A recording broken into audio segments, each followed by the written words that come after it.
Eu quero pedir que você acompanhe comigo a leitura de 2 textos, e eu vou ler um pouco, além daquilo que está acostumado a fazer durante a pregação. São 2 textos, o primeiro de 2 Crônicas, capítulo 36, versículos de 11 a 16, e depois Ezequiel, capítulo 8. Vamos ler o capítulo 8 de Ezequiel.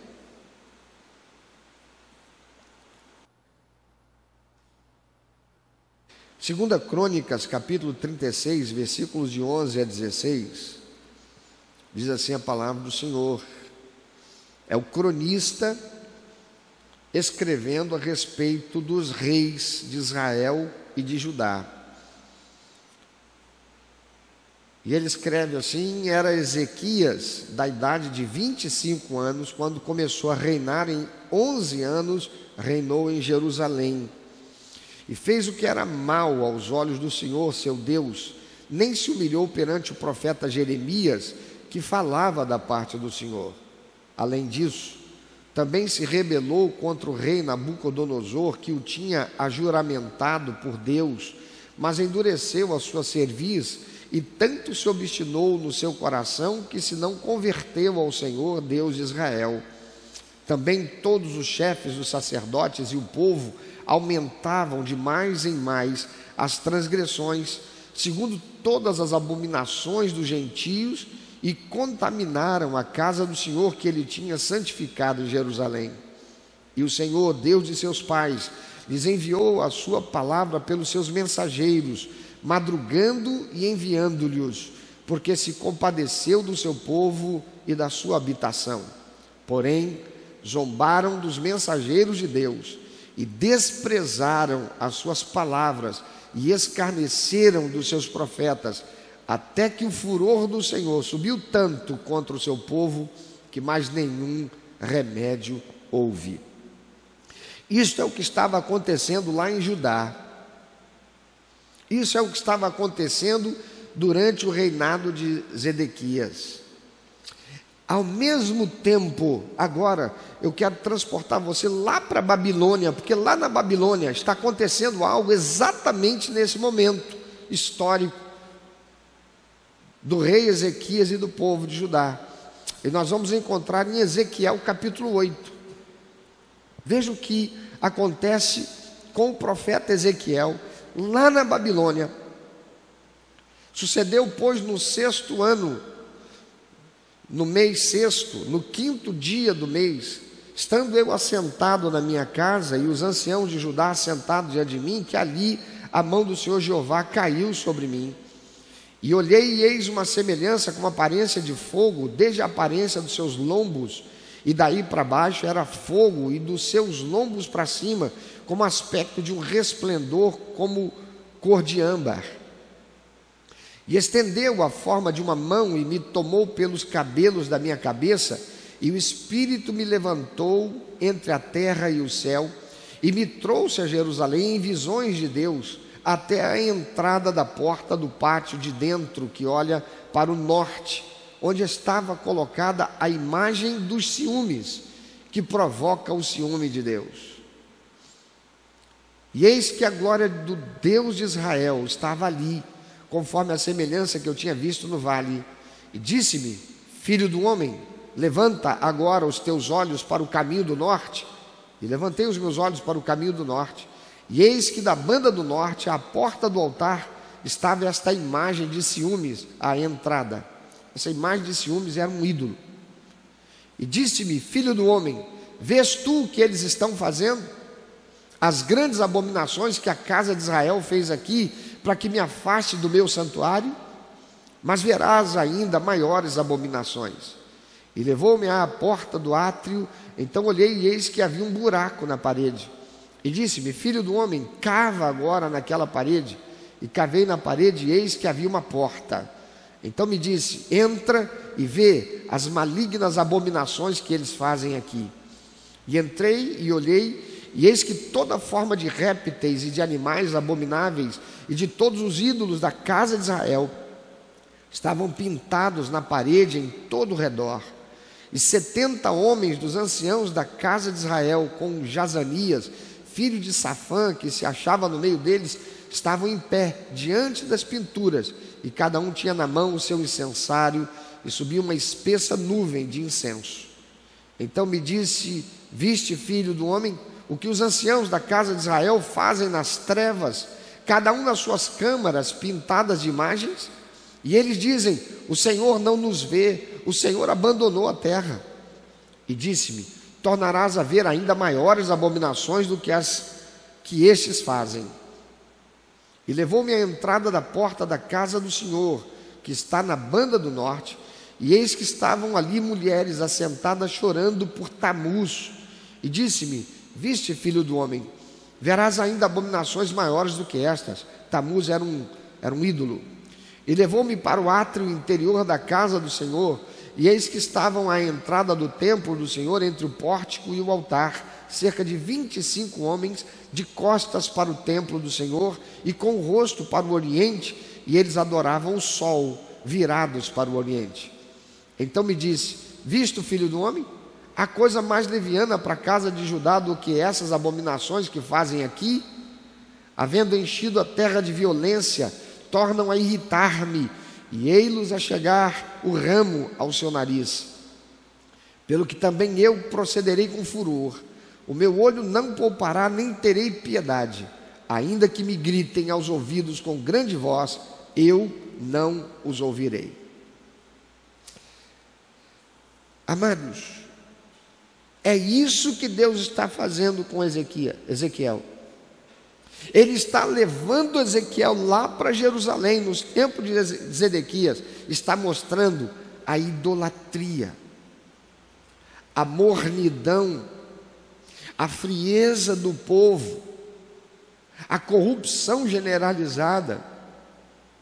Gente que ia para o templo em Jerusalém para adorar a Deus, mas dentro do próprio templo havia ídolos.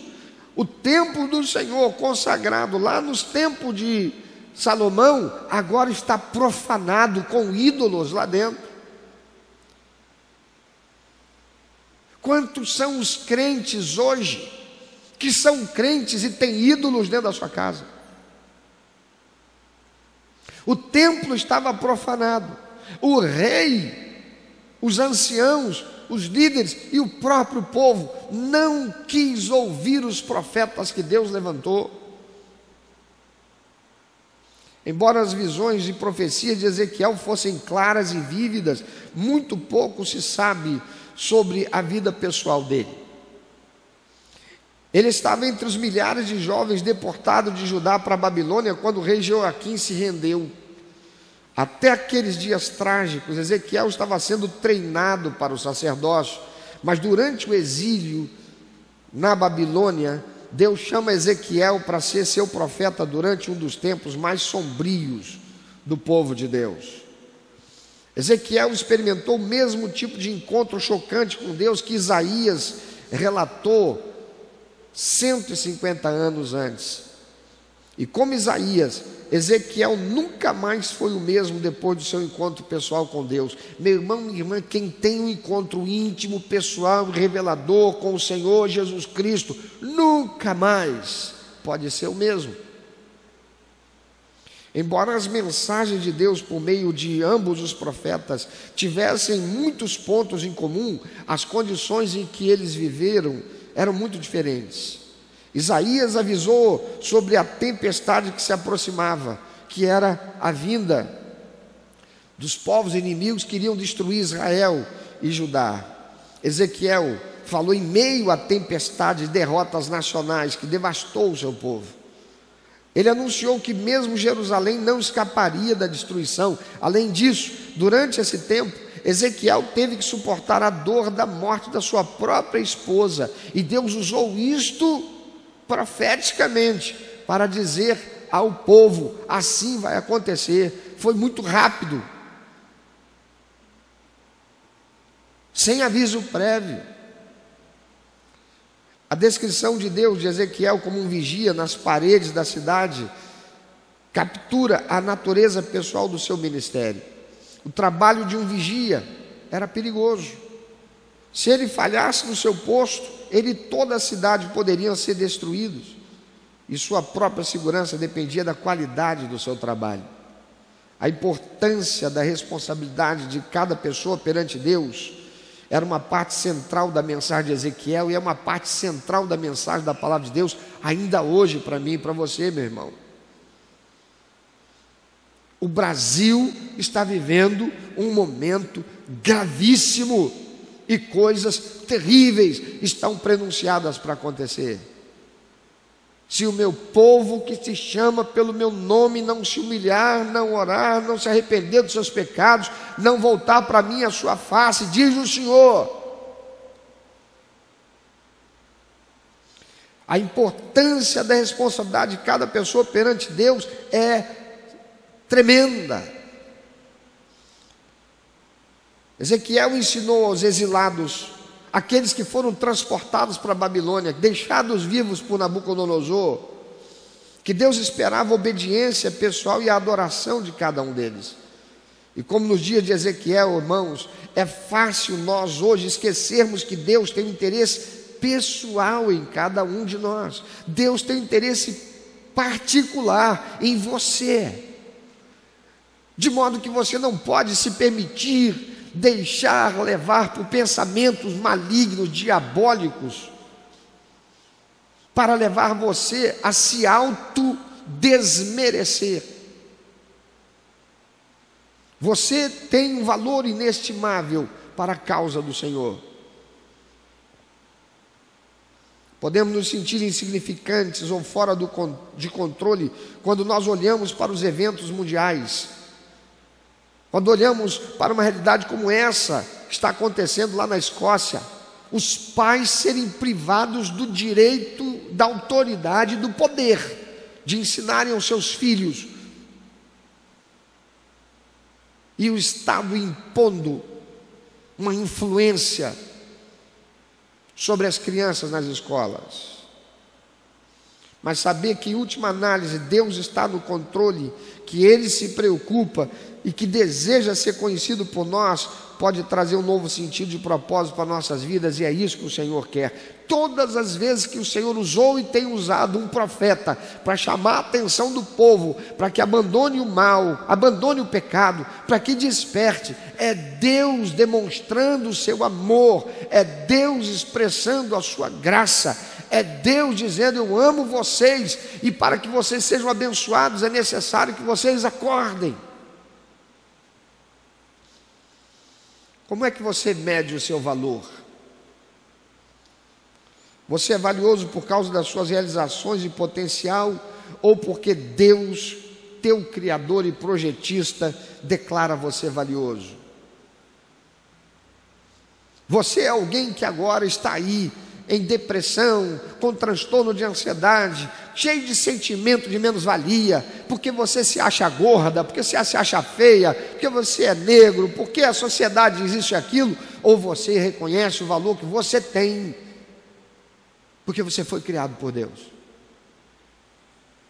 Você está aí dando vazão a sentimentos com base em pensamentos diabólicos, satânicos, que o diabo tem usado a sociedade, o meio que você vive, para construir sistemas e padrões, para que você se sinta desvalorizado, desmerecido, ou você reconhece o valor que você tem, tão extraordinário, que Jesus Cristo veio a esse mundo morrer na cruz para te dar salvação.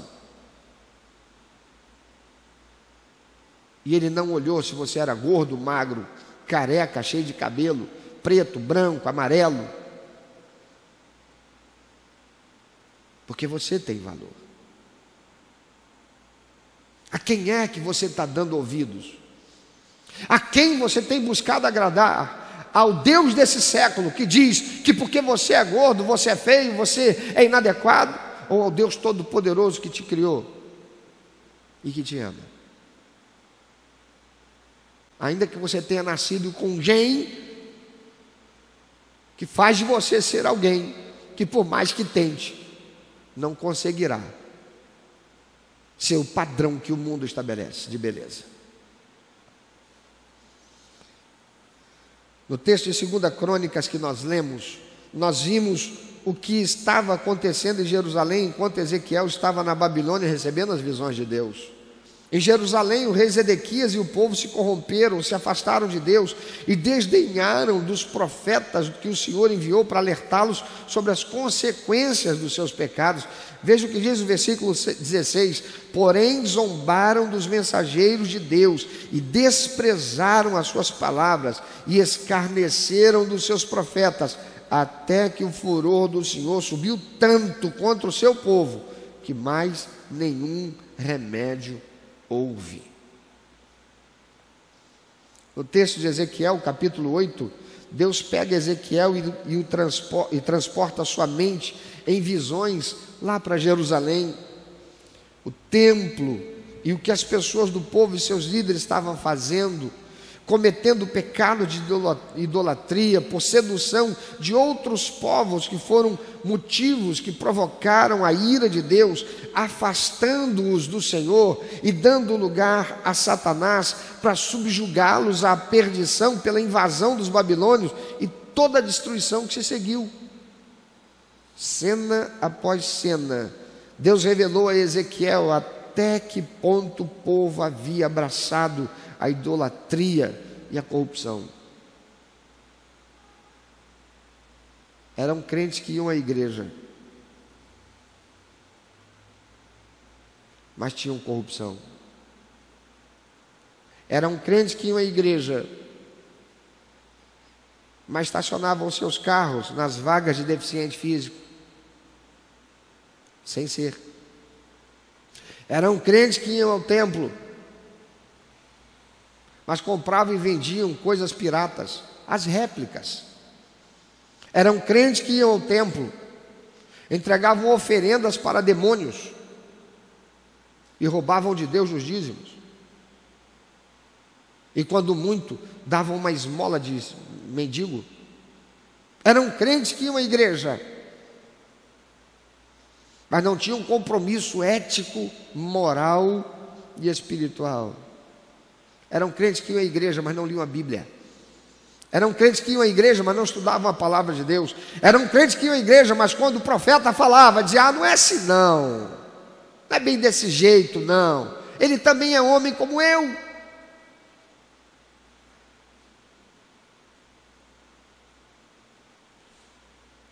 Mas não pegavam a Bíblia para dizer: o que ele está falando da parte de Deus está aqui? Tá, então eu vou obedecer.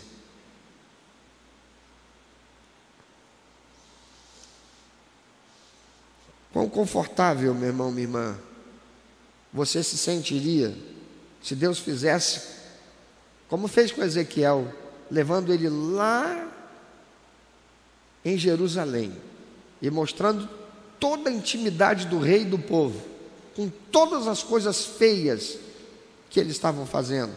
Como você se sentiria, o quão confortável você se sentiria se Deus mantivesse uma visitação pública na tua vida hoje? Que ele levou Ezequiel lá para ver.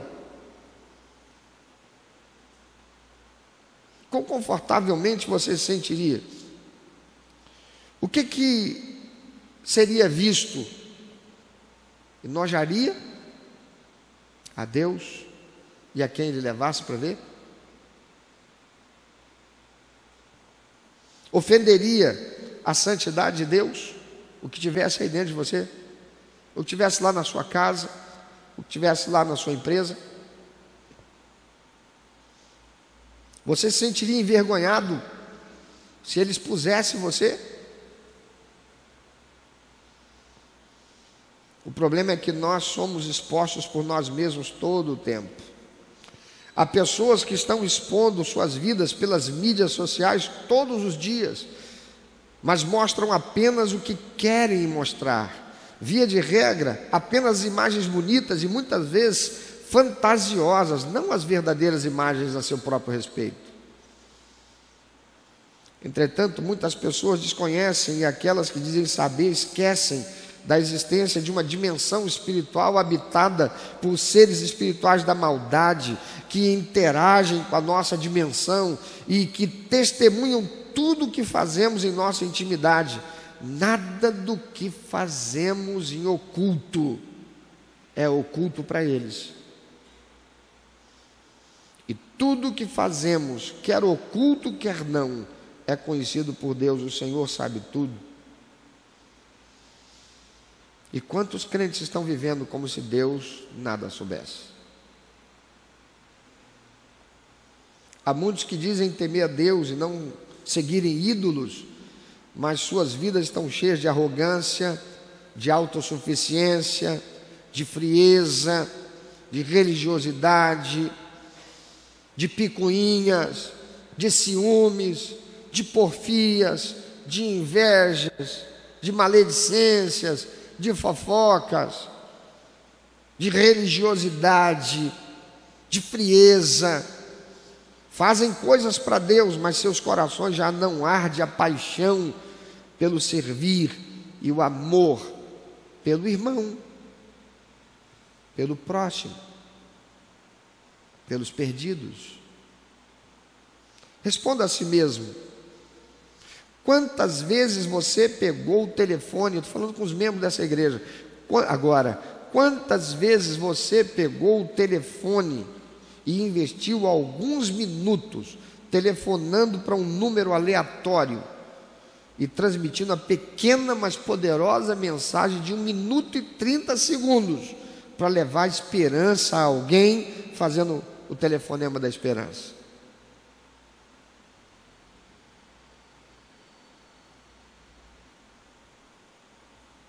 Responda-se a si mesmo: quantos folhetos foi por você intencionalmente distribuiu esta semana? Você pegou condução, você foi na padaria, você foi ao mercado, você foi à farmácia, você trabalhou, você foi à faculdade. Você fica esperando o pastor, um líder, convocar para algum evento evangelístico, ou você ora e pede ao Senhor estratégias para que possa estar cumprindo a grande comissão, enquanto você segue pela vida, fazendo o teu melhor para trazer pessoas para Jesus e torná-las membros integrados na família da igreja? Você é um vigia, um sentinela. Porque, como foi dito aqui, Deus chama Ezequiel de sentinela. E a palavra de Deus diz que todos nós somos aqueles que recebemos Jesus como Salvador e Senhor. E o sentinela, ele tem responsabilidade gravíssima, porque se ele ficar dormindo, se ele dormir enquanto no posto e o inimigo vier, morre ele e morre a cidade. E se não morrer, vai escravo.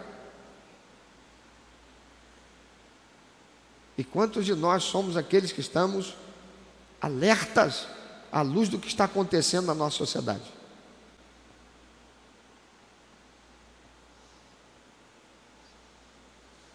Em Marcos capítulo 4, versículo 22, nós encontramos o Senhor Jesus afirmando que nada há encoberto que não haja de ser manifesto, e nada se faz para ficar oculto, mas para ser descoberto. Meu irmão, minha irmã, se você hoje está tomando uma decisão baseada na arrogância, na vaidade, na prepotência, na insubmissão, na rebeldia, na frieza, no pré-julgamento, você diz que ama, mas faz mau juízo, você vai colher o fruto. E Deus não quer isso para você. Deus não quer isso para nós. Ele quer que nós sejamos santos e irrepreensíveis diante dele em amor. Não em obrigação, mas em amor. Eu amo a Deus porque Ele me amou. Eu amo a Deus porque eu era miserável e condenado à morte eterna e fui salvo pela sua graça, a favor que eu não mereci nem mereço. Eu não faço o que faço buscando andar em santidade e ser irrepreensível diante do Senhor por obrigação nem por medo. Eu procuro fazer por amor, porque eu sei o preço que foi pago pela minha salvação. Eu tive um encontro íntimo, pessoal e revelador com o Senhor Jesus, então minha vida nunca mais será a mesma. tal como Isaías, tal como Ezequiel. Eu não posso mais ser o mesmo, eu não posso me acomodar, eu não posso me conformar, como diz o apóstolo Paulo, mas eu tenho que ser um agente de transformação da realidade, a começar de mim. Eu não posso aceitar isso, que vem para eu ser igual ao status quo, aquilo que está aí. Eu não posso aceitar que aquilo que vem pela televisão influencia a mim, minha casa, meus filhos, ou que venha pela internet. Eu tenho que ser um agente de influência da expressão da verdade, a palavra de Deus. Eu tenho que ser um inconformado, que não só põe os joelhos no chão e clama a Deus por unção, por poder, mas também que me levanto para que esse poder seja manifesto através de mim, ainda que no meu falar. Deus não espera que nós tenhamos medo dele, mas que vivamos uma vida de expressão de honra a ele, por reconhecimento do que ele fez por nós e da razão pela qual nós fomos criados. Fomos criados para o louvor da glória do Senhor. Estamos vivendo tempos sombrios, amados. Tempos sombrios em nosso país, e muitos são os cristãos que estão vivendo, se deixando levar por picuinhas dentro das igrejas, por ciúmes, por fofocas, por maledicências, por apego ao materialismo e conforto dessa vida, preocupados com seu sucesso, enquanto vidas estão se perdendo, a igreja de Cristo carecendo de cuidados no cumprimento da sua missão, dons que o Espírito Santo deu estão sendo impedidos de serem usados a serviço do Senhor através da igreja, porque crentes estão paralisados e se deixando paralisar por estas coisas malditas. Quanto crente já não está mais no ministério por picuinha, porque emprestou o sentimento para Satanás? Quanto crente já não realiza mais na obra do Senhor, porque ele não está dando ouvidos à voz do Espírito Santo? Quantos crentes saindo da igreja?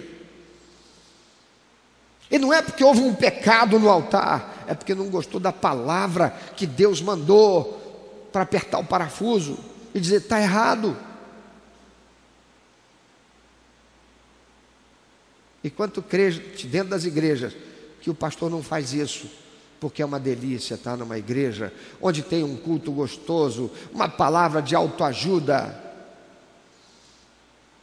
quando o crente nunca é colocado contra a parede na necessidade de ser santo.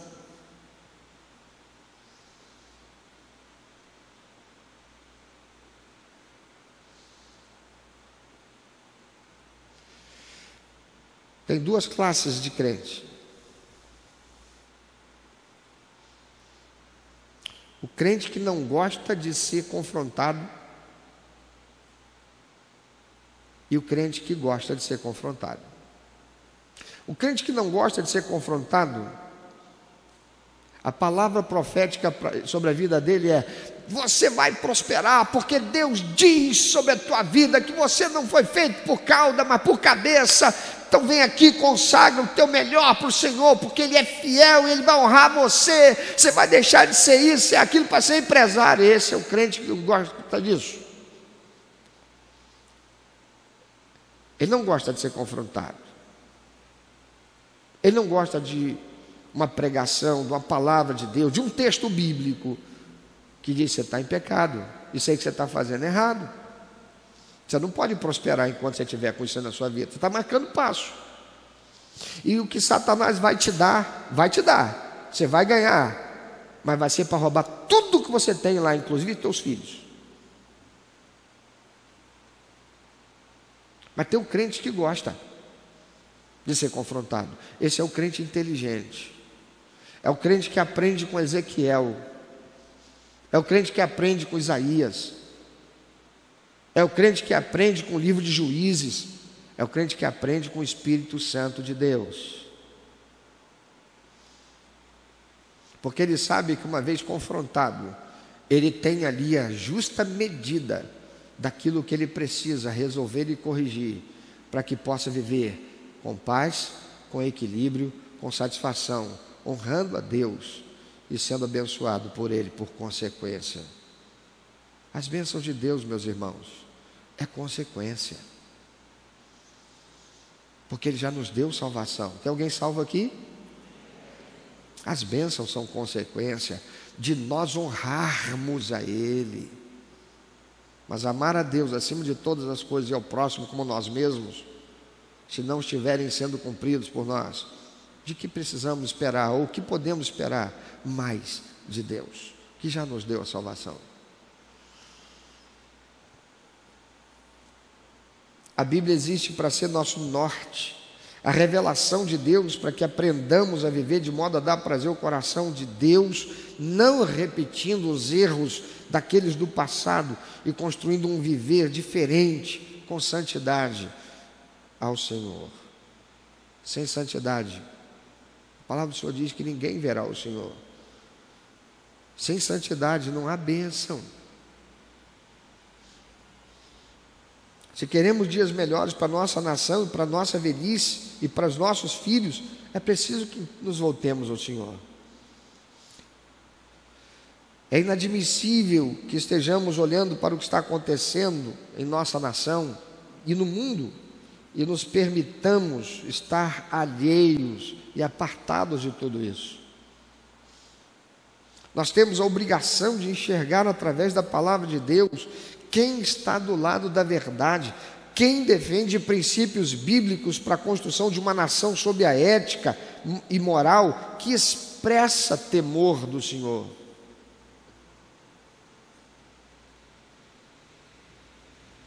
A união daqueles que querem diferente do que Deus quer é grande, porque eles se unem mesmo sendo inimigos entre si. Mesmo eles sendo inimigos entre si, eles se unem contra o povo de Deus, eles se unem contra a verdade de Deus, eles se unem contra o propósito de Deus. A história mostra isso, está na Bíblia. Em muitos momentos, a história mostra isso nos nossos tempos. Israel, quando foi estabelecido como nação no século passado, reinos, países que eram inimigos entre si, se uniram para destruir Israel. Sempre foi assim, irmãos. Nós vemos hoje partidos políticos no Brasil que sempre se degladiaram disputando o poder, se unindo para destruir um poder estabelecido por Deus,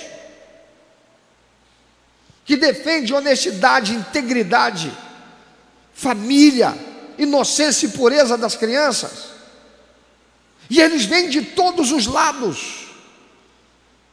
Eu vejo crentes degladiando, crente contra crente,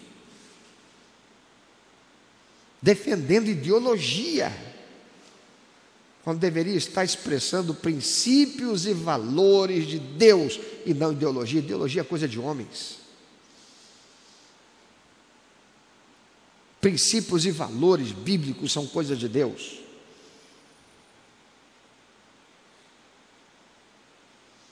Eu não posso admitir um pastor ter afiliação política. Eu não posso admitir um pastor subir um púlpito e no púlpito ou fora dele, ele defender uma ideologia política. Eu não posso admitir um crente defender uma ideologia política, porque não existe ideologia correta, toda ideologia tem defeito, toda ela, irmãos. Mas qual é o defeito da palavra de Deus? Ele é santo.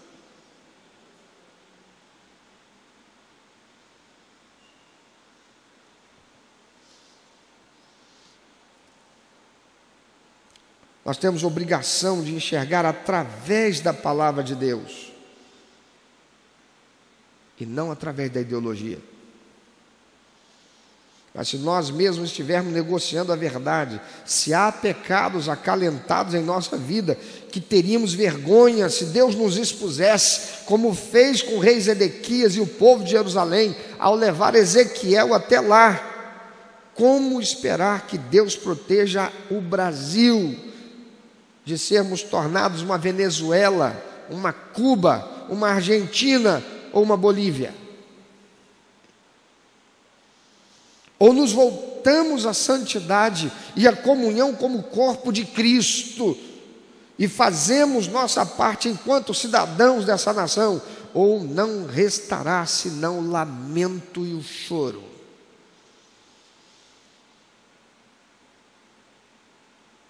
E não pensem que a história não se repete. A história está aí para mostrar que ela se repete quando o povo não aprende, sobretudo o povo de Deus. O Senhor é tão misericordioso e bom, apesar disso, que Ele nos alerta para que não aconteça como Ele enviou os profetas a Jerusalém para que o ouvissem e pudessem mudar a sua sorte. Nada do que aconteceu precisava acontecer se eles se voltassem para Deus. Como em Hebreus capítulo 3, versículo 15, hoje eu digo a vocês da parte do Senhor. O Senhor diz: se ouvires hoje a minha voz, não endureçam o seu coração. Pensa sobre isso, meu irmão, minha irmã. Se Deus fizesse hoje uma visitação pública ao teu coração, o que encontraria lá? O que Ele revelaria a quem Ele o levasse para saber o que tem dentro de você, do seu coração? Quais sentimentos? Picuinha, inveja, arrogância, prepotência, rebeldia, descaso, corrupção, fofoca, maledicência. Seria visto lá a infecção satânica produzida por influências na mente para pensar o mal do seu irmão, da sua irmã, do seu próximo. Seria denunciado lá na tua casa a pirataria, a réplica, o gato.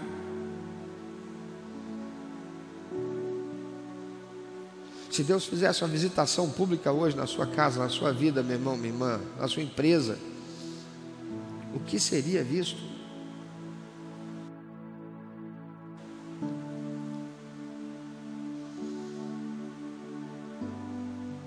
A igreja do Senhor será tão forte, tão poderosa, quanto são os seus membros na comunhão que tem com Deus, pela verdade que expressam no seu viver dos princípios e valores estabelecidos pelo Senhor na sua palavra. Mas eu vejo crentes que estão discutindo contra crentes por causa de ideologia. Eu vejo crentes lutando pela ideologia de um partido político, sem confrontar o que aquele partido político está dizendo na sua ideologia com o que diz a palavra de Deus. Pastor, mas não tem como a gente, se deseja ser um vereador para fazer alguma coisa diferente, deseja ser um prefeito, um governador, tem que ter um partido político. Você tem que estar num partido político, mas você não tem que vestir aquela camisa naquilo que contraria a verdade eterna da palavra de Deus.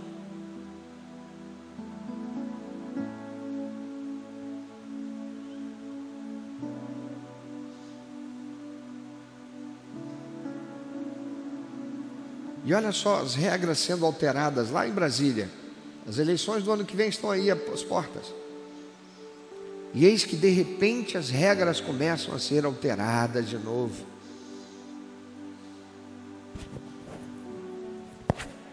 E eis que de novo os partidos políticos se unem para voltar às regras antigas.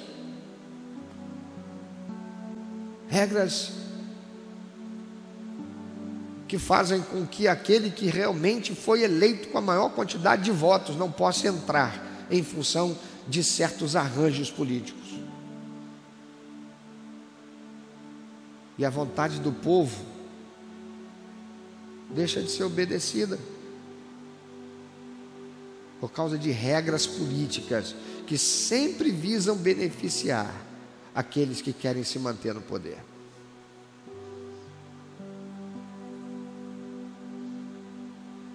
Nada muda até que a gente mude. O que precisa ser mudado aí dentro do seu coração? Muda não, querido. Mudar é tirar daqui e colocar para ali. É por isso que de vez em quando volta. Tem que ser extirpado, tem que ser arrancado. Santidade. Onde há santidade não tem impureza. Onde há santidade não tem pensamentos negativos, pré-julgamentos, com base naquilo que está dentro de você. Você está olhando para o outro e julgando o outro, mas na realidade aquilo está dentro de você. Porque se Deus fosse me julgar com base no que está dentro de mim, eu já estava fulminado. Você não?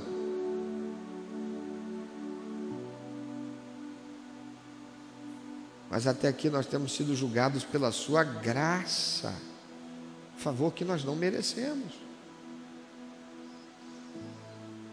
Como eu posso ser tão justo? Como eu posso ser tão santo?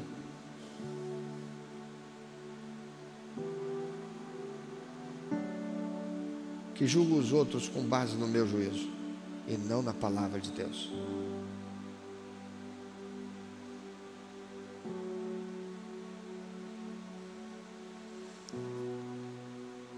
Decida hoje, eu serei diferente. Eu vou arrancar da minha vida aquilo que não provém de Deus. Eu vou parar com esse negócio de ficar dando desculpa do porquê que eu não leio a Bíblia. Porque eu começo a ler a Bíblia, minha mente foge. Aí eu não leio mais a Bíblia. Aí eu não leio a Bíblia porque eu não tenho tempo. Antes tinha que levar 4 horas, 2 horas que fosse, para chegar no trabalho. Hoje trabalha dentro de casa. Não tem mais que gastar aquelas horas de condução. E aí? Qual é a explicação, a justificativa agora? Desculpa. Qual é a explicação justificativa e desculpa porque você não faz o telefonema de esperança? Antes você dizia, eu não levo jeito, eu tenho vergonha. Embora a palavra de Deus diga, aquele que de mim se envergonha, eu não vou reconhecê-lo perante meu Pai que está no céu. Mas hoje pode pegar o telefone sem mostrar o rosto, apenas a voz. Não precisa nem ter na sua mente, é só ler o texto que está ali, da palavra de Deus. Qual é a explicação e a justificativa para não fazê-lo?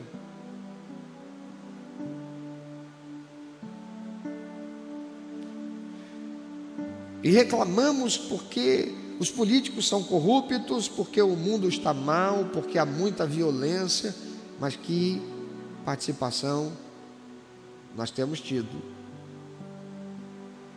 para que isso seja transformado.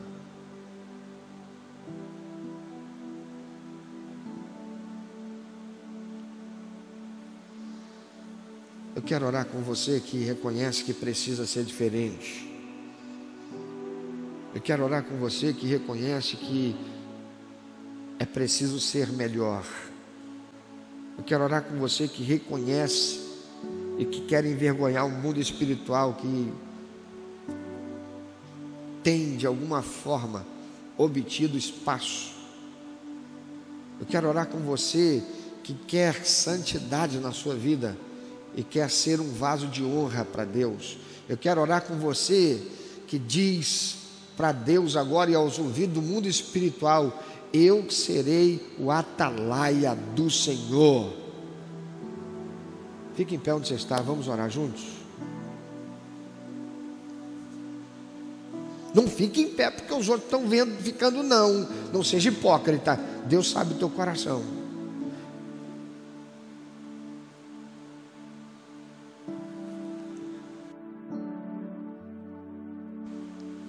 Amado Senhor Todo-Poderoso, Tua palavra nos mostra que o Senhor não lida com os covardes, com aqueles que se acomodam.